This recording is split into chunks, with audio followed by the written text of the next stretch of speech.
Hello दोस्तों, welcome to my channel Anamika Singh. दोस्तों, आज से मैं एक नई सीरीज़ स्टार्ट करने जा रही हूँ और उस सीरीज़ का पहला सब्जेक्ट है हमारा प्राचीन भारत का इतिहास। और उस प्राचीन भारत के इतिहास का पहला टॉपिक है हमारा सिंधु घाटी सभ्यता। ठीक है, तो चलिए हम स्टार्ट करते हैं देर न करते हुए।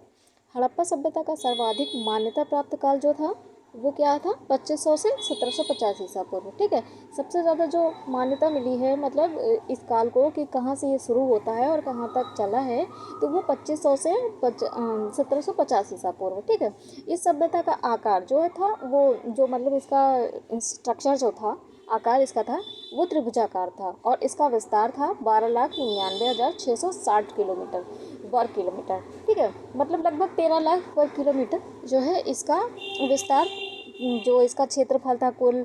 पहले तो ये आकार जो है त्रिभुजाकार था और उसका क्षेत्रफल जो टोटल था वो 13 लाख वर्ग किलोमीटर करीब करीब था। ठीक है, क्षेत्रफल। सिंधु सभ्यता के लिए तीन नामों का प्रयोग होता है। ठीक है, सिंधु घाटी सभ्यता का जो है ये नाम जो है सिंधु सभ्यता का, इसके लिए तीन नाम प्रयोग होते हैं, मतलब तीन शब्द प्रयोग होते हैं। जैसे कि पहला नाम है सिंधु सभ्यता। ठीक है, दूसरा नाम है सिंधु घाटी की सभ्यता और तीसरा है हड़प्पा सभ्यता। ठीक, हड़प्पा सभ्यता की खोज वर्ष 1921 में जॉन मार्शल के नेतृत्व में, मतलब जॉन मार्शल के निर्देशन में राय बहादुर दयाराम साहनी ने की थी।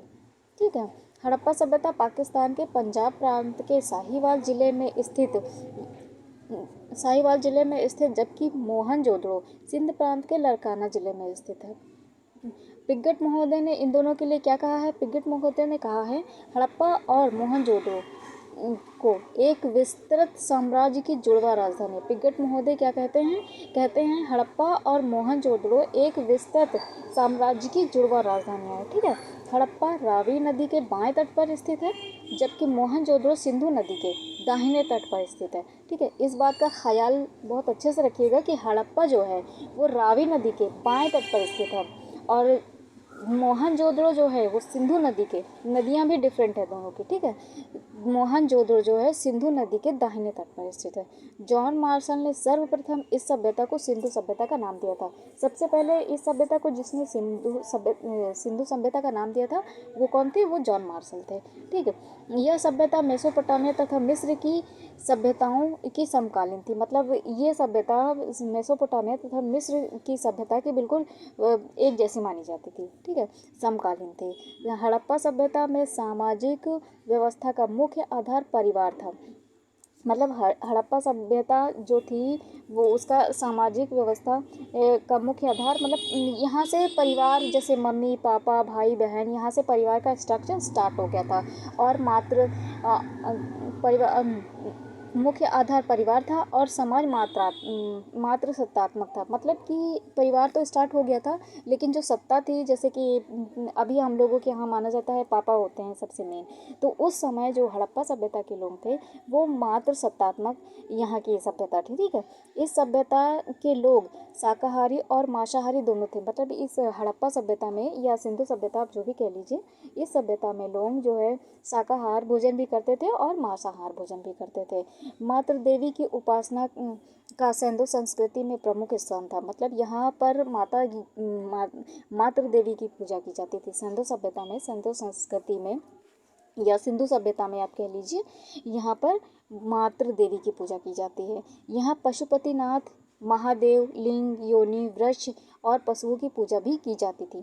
ठीक है, मातृ देवी की तो पूजा की जाती थी लेकिन यहाँ पर पशुपतिनाथ, महादेव, लिंग, योनि, वृक्ष, मतलब प्रकृति की भी पूजा ये लोग करते थे।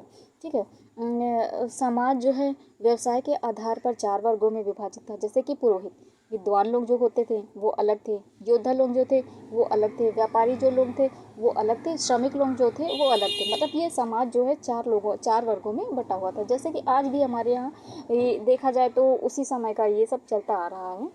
ठीक है, और सिंधु घाटी सभ्यता में घोड़े के अवशेष सुरकोटदा से प्राप्त हुए। मतलब जो सिंधु घाटी सभ्यता थी, जो घोड़े के अवशेष मिले हैं हमें वो सुरकोटदा से मिले हैं। सिंधु घाटी स्थल कालीबंगन राजस्थान में स्थित है। कालीबंगन जो है वो राजस्थान में स्थित है सिंधु घाटी का स्थान। ठीक है, कि सेल खड़ी का उपयोग हड़प्पा काल की मुद्राओं के निर्माण के रूप में किया गया था। सेल खड़ी का उपयोग हड़प्पा काल की मुद्राओं के निर्माण के रूप में किया गया। हड़प्पा सभ्यता कांस्य युग की सभ्यता, मतलब हड़प्पा सभ्यता जो थी वो कांस्य युग की सभ्यता थी। सिंधु घाटी के लोगों का मुख्य व्यवसाय क्या था? व्यापार था। सिंधु घाटी के लोग क्या करते थे? व्यापार करते थे। ठीक है, इनका सबसे मेन जो व्यापार था वो क्या था? व्यवसाय क्या था? व्यापार था। ठीक है, हड़प्पा सभ्यता के निवासी शहरी थे, मतलब ये लोग शहर के स्ट्रक्चर से पूरी तरह से परिचित थे। मतलब जैसे कि हम लोग हैं, शहरों में निवास करते हैं, कुछ लोग गांव से भी होंगे, मैं ये नहीं कहती, मगर मैं शहर से हूँ, तो ये लोग गांव लेकिन हड़प्पा की सभ्यता के जो लोग थे वो शहर से परिचित थे। ठीक है, ये शहरी निवासी थे। सिंधु सभ्यता के घर ईंटों से बने हुए थे, मतलब उस टाइम पर इतना मतलब डेवलपमेंट हो गया था, ये लोग बहुत ज़्यादा पिछड़े हुए नहीं थे, इन्होंने ईंटें बनाना शुरू कर दिया था, तो इनके घर भी ईंटों से बने होते थे। हड़प्पावासी कपास के उत्पादन में सर्वप्रथम, मतलब हड़प्पावासी जो थे, हड़प्पा के लोग थे, हड़प्पा सभ्यता के लोग थे, वो कपास का उत्पादन सर्वप्रथम, मतलब सबसे ज़्यादा जो है कपास का उत्पादन इन्होंने किया। दोस्तों ये वीडियो अभी आप लोगों को लग रहा होगा कि सिंधु घाटी सभ्यता यहाँ पे कंप्लीट हो गई, नहीं है, ऐसा कुछ भी नहीं है। सिंधु घाटी सभ्यता अभी पूरी तरह से कंप्लीट नहीं हुई, इस टॉपिक में अभी बहुत कुछ बाकी है। ये टॉपिक मैंने इतना छोटा इसलिए रखा क्योंकि बहुत वीडियो बड़ी हो जाती और आप लोग पूरी तरह से वीडियो देखते नहीं हैं, इसलिए मैंने इसके आगे का पार्ट जो है वो कल आएगा। इस वीडियो को आज के लिए मैं इतना ही रखती हूँ।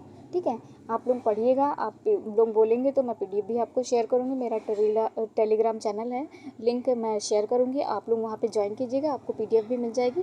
ठीक है, पढ़ लिएगा अच्छे से, बहुत ही अच्छे कंटेंट मैंने बनाए हैं, मेरे अपने पर्सनल नोट्स हैं, IAS PCS के नोट्स हैं दोस्तों, मैं आपसे जो शेयर कर रही हूँ। ठीक है, तो अगर आपको किसी और चीज़ की भी ज़रूरत होती है तो कमेंट में ज़रूर बताइएगा। Bye bye, take care.